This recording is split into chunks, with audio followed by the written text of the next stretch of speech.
Don't expect another three-horse title race in Scotland this season. There's no chance Rangers and Celtic will be as poor again. Nearly 11 weeks after Scottish football peered through the looking glass, the outlook for the new season feels familiar. Tony Bloom's track record with Union Saint-Gilloise and Brighton suggests that brighter days may well lie ahead for Hearts after a grim couple of months. It seems highly unlikely, however, that a revival will extend to the Tynecastle side, once again coming within 3 minutes of becoming champions. The three-horse race, which played out last season, was fun while it lasted. Tired of spending forever chopping vegetables? This all-in-one prep tool dices and spiralizes ingredients directly into a handy container, helping make salads, sides, and meal prep faster and less messy. Want to get the best verified deal and see full details? Visit grabdeal.us/2 right now. This title seems destined to be the traditional two-way contest. There was a twin dynamic at play, as Derek McInnes men threatened to become the first side from out with Glasgow to lift the championship in 41 years. Firstly, Hearts were outstanding, a fact that's unchanged despite them ultimately falling just short at the last. Celtic stood firm to claim the league crown last season, but it was anything but straightforward. Secondly, both Celtic and Rangers were poor. The Parkhead men had 3 different managers across 4 spells, sustained 8 defeats, and only accrued 82 points. The Ibrox outfit began the season with Russell Martin in charge and concluded it with Danny Roll at the helm. A third-place finish was not what the club's new American owners had in mind.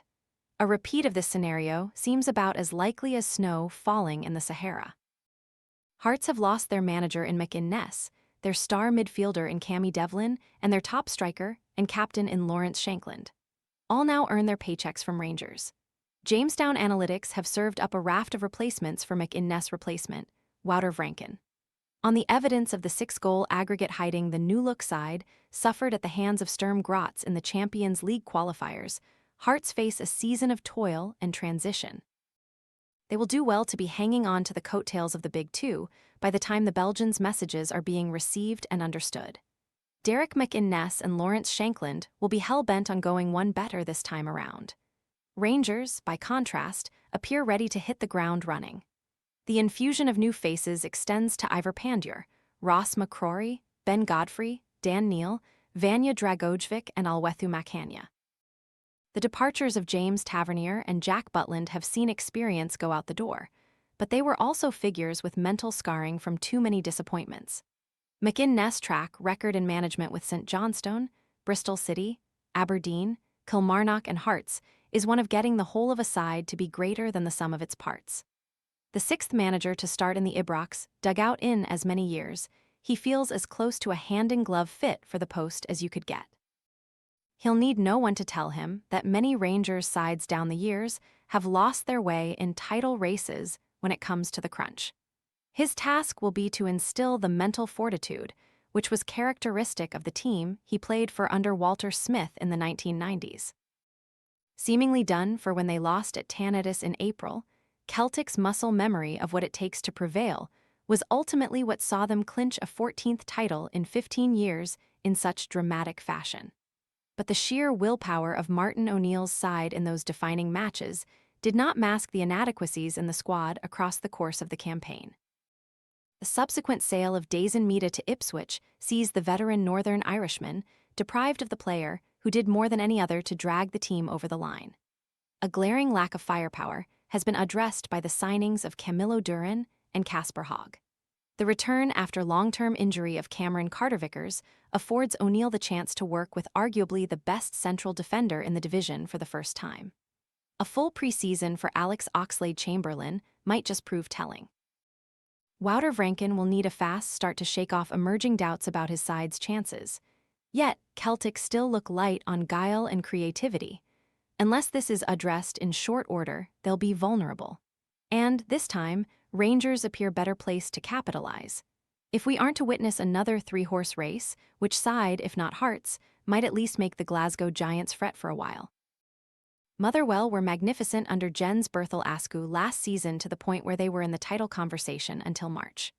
The Dane has since moved to Toulouse, while star midfielders Elliot Watt and Elijah just are now with Samsunspor and Swansea, respectively. New manager Alfred Johansson has cast the net wide to secure replacements including Martin Moorman, Willy Vogt, and, intriguingly, the talented but unpredictable Alex Lurie, on loan from Wycombe. On the evidence of the first leg display against Faroese side HB, last term's great entertainers can at least trouble the top six again. While Hibernian also secured European football last season, a fifth-placed finish was underwhelming, particularly in light of what Hearts were threatening to achieve. With the experience of Jason Kerr now in the building, David Gray will need to deliver more. The Dons have finished out with the top six in 3 of the last 5 seasons. In his first transfer window, Stephen Robinson has sought to tackle this with a substantial reboot of the squad. Stephen Robinson will have high hopes for Aberdeen after overseeing a major summer rebuild. Among 11 new arrivals are former Kilmarnock duo Lewis Mayo and Brad Leon, Livingston midfielder Lewis Smith and Tony Yoggane, the Brentford man who was at Dundee last year.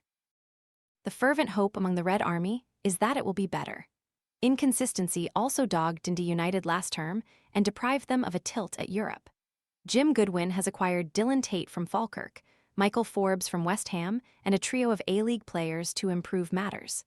Having lost Calvin Miller to Hearts and Barney Stewart to West Brom, John McGlynn will do well to guide Falkirk to another top 6 finish. Much rests on the shoulders of new signing Dennis Melnicks. Dundee defied expectations to finish 8th in their first year under Stephen Pressley. Now, with the trust of the D faithful, the manager has brought in 5 players, including Idris Ojuteo and Ryan Finnegan, to offset the lucrative sales of Billy Cumidio and Luke Graham and Cam Congreve's return to Swansea. Having turned to Neil McCann in January, Kilmarnock ultimately survived. If they are to prosper, they will have to do so with the services of Finlay Curtis, who's now returned to Rangers. Bailey Rice, who's followed suit in a loan move, has the capacity to be a similar success. Despite requiring a win over Partick Thistle in the playoffs to stay afloat, St Mirren have stood by Craig McLeish. A talented youth coach, it will be incumbent on him to deliver the results which largely eluded him if he's to retain the support of the fanbase as he seeks to promote more homegrown talents. Simo Valakari is hugely popular in Perth, but his side have already suffered a League Cup exit. Even though his St Johnstone side were eliminated from the League Cup at the group stage, Simo Valakari remains the most popular man in Perth on the back of an emphatic championship triumph last season. But the Finn could really do with finding a replacement for 19-goal Josh McPake, now with Hearts, before the campaign gets underway when Killie visit on Sunday. As things stand, they could struggle. And so, at Tynecastle tomorrow, it all begins again. We hope to witness some quality to sustain us through the winter. We are guaranteed to encounter controversy along the way. There shall also be tears, triumphs, and tribulations. Strap yourself in and enjoy the ride.